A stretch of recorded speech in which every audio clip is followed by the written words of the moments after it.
Hello students, अब तक हम वृद्धि संधि कंप्लीट कर चुके थे और आज हमारी जो चलेगी वो है यण संधि। तो यण संधि जो होती है उसका जो सूत्र होता है वो होता है इको यणची।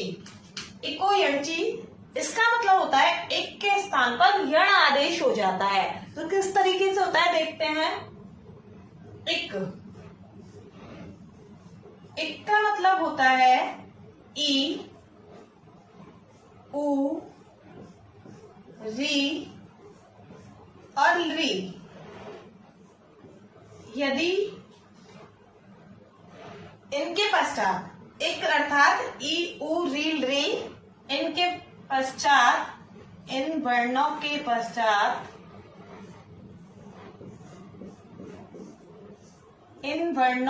पश्चात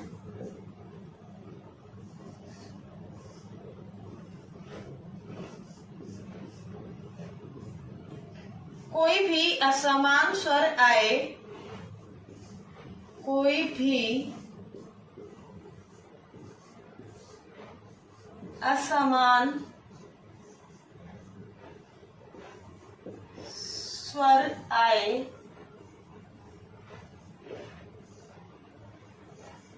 कोई भी असमान स्वर आए तो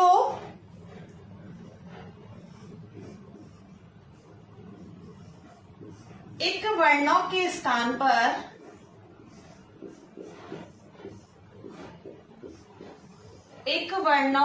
स्थान पर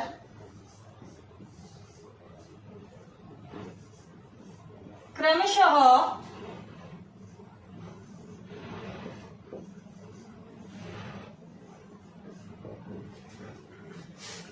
यण। अब यण वर्ण जो होते हैं हमारे वो होते हैं यण वर्ण, अर्थात क्या होते हैं हमारे य व र और ल। ये हमारे यण वर्ण होते हैं। य व र ल आदेश हो जाता है, आदेश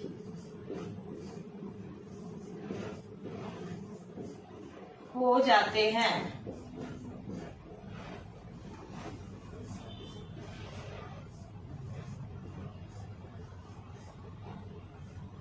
ठीक है बच्चों, आगे से हम टेबल से समझते हैं। अभी देखते हैं टेबल इक। और अभी हमारे इक वर्ण जो होते हैं वो होते हैं ई उ री और री। ये हमारे इक वर्ण होते हैं। इनके बाद में क्या आएगा, कोई भी असमान स्वर आएगा, असमान स्वर। ठीक है, तो इनके स्थान पर एक वर्ण जो है इनके स्थान पर केवल क्या हो जाएंगे, यण वर्ण हो जाएंगे। यण। अभी यण वर्ण हमारे जो होते हैं ऊपर भी बताया है मैंने, य व र और ला, ये हमारे यण वर्ण होते हैं। देखिए एक बार समझ लेते हैं। एक वर्ण जो होते हैं हमारे ई उ री री, इसके बाद में कोई भी असमान स्वर आए, यानी कि ई के बाद में ई नहीं आना चाहिए और कोई भी स्वर आ जाए। स्वर हमारे 13 होते हैं, पहले भी बताया था मैंने। यानी ई के बाद में आ जाए, उ आ जाए, ए आ जाए, कोई सा भी स्वर आ जाए, लेकिन ई के बाद में ई नहीं आना चाहिए। तो क्या हो जाएगा, ई के स्थान पर या आदेश हो जाएगा, उ के स्थान पर वा, री के स्थान पर रा और री के स्थान पर ला आदेश हो जाता है। ठीक है, अभी हम एग्जाम्पल से अच्छे से देखते हैं। तो इसका जो एग्जाम्पल है,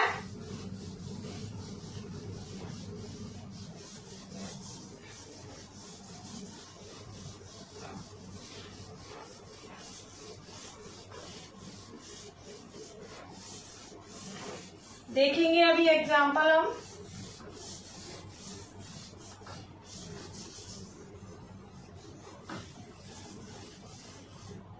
जैसे कि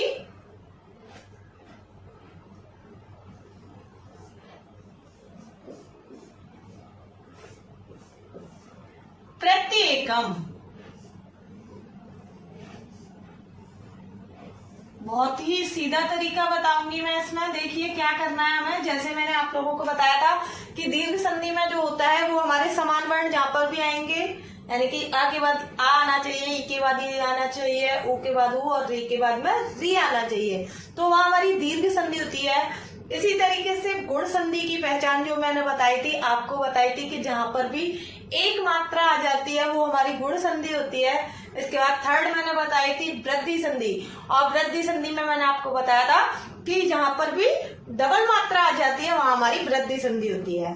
इसी तरीके से यण संधि की जो पहचान होती है वो होती है आधा वर्ण। जहां पर भी आधा वर्ण आएगा और इसके बाद में यह वाला आएंगे तो वहां पर यण संधि होगी। अभी यहाँ पे हमारा आधा वर्ण आ रहा है त और इसके बाद में आ रहा है या। तो अभी हमें याद रखना है कि यह किसके स्थान पे होता है। तो मैंने आपको टेबल बताई थी यह किसके स्थान पे हो रहा था, ई के स्थान पे। तो हमें कुछ नहीं करना, जो आधा वाला वर्ण है इस पर ई की मात्रा लगा देनी है, प्रति। और यहाँ पर जब हमने देखा ए बचा हुआ है, या गया तो ए बचा हुआ है और बन गया हमारा प्रति प्लस एकम। अभी इसको हम अलग करके भी देख लेते हैं। प्रत प्लस ई को अलग निकाला और यहाँ पर एकम। और रूल्स के अकॉर्डिंग अब हम देखेंगे, हमारा ई है और ई के बाद में असमान स्वर आ रहा है, यानी कि ए आ रहा है। तो हमें क्या करना है, एक वर्ण है हमारा ई और इसके स्थान पर क्या हो गया हमारा या हो गया। अभी इसको हम मिलाते हैं तो ये हमारा प्र ता आधा है, या है और या के बाद में ए है और बन गया हमारा प्रत्येकम। समझ में आ गया होगा। अभी और एग्जाम्पल देखते हैं हम। उदाहरण के लिए दूसरा वर्ण देखते हैं, सख युक्ति।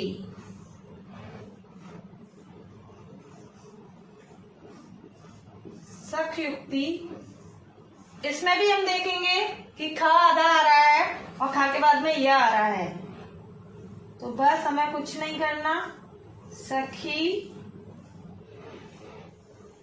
प्लस उक्ति। बहुत ही सरल तरीका है ये। और देखते हैं एग्जाम्पल, मध्वरी।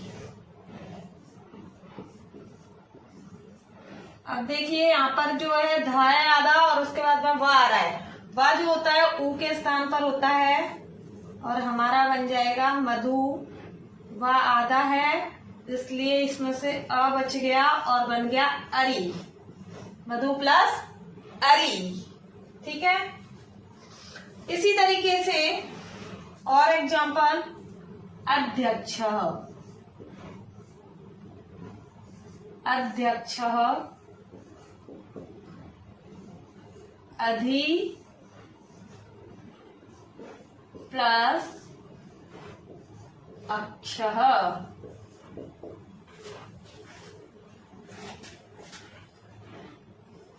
और देखते हैं पितृक्तम।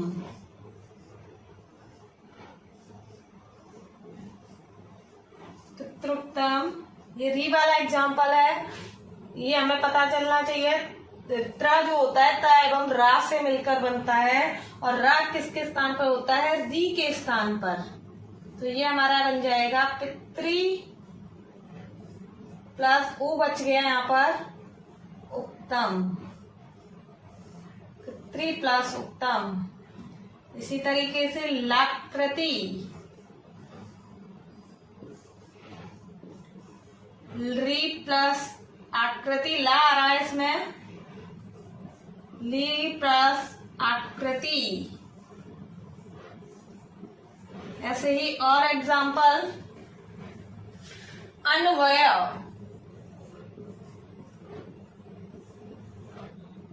अन्वय, और जब इसको हम देखते हैं तो अनु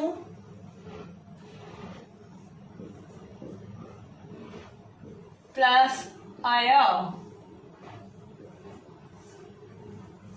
अनु प्लस अय। अभी आगे और एग्जाम्पल देखते हैं हम।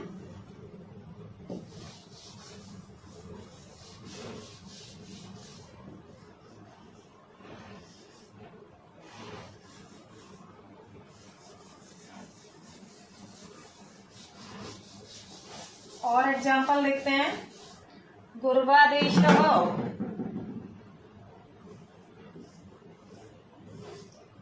गुर्वादेशः। अभी इसमें वो आ रहा है और वा जो होता है ऊ के स्थान पर होता है, गुरु प्लस आदेशः। फिर है लनुबंधः, लनुबंधः री प्लस अनुबंधः।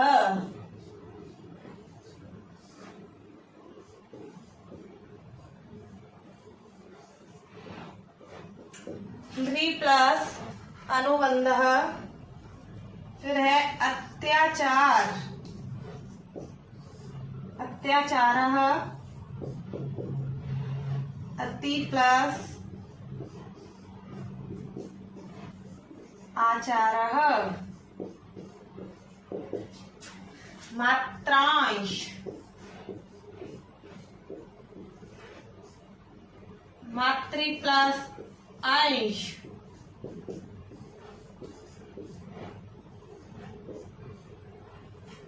ये हमारी हुई यण संधि कंप्लीट। आगे जो टॉपिक है वो हम आगे कराएंगे। अगर आपको मेरी वीडियो पसंद आई हो तो इसे प्लीज लाइक एंड सब्सक्राइब करें। धन्यवाद।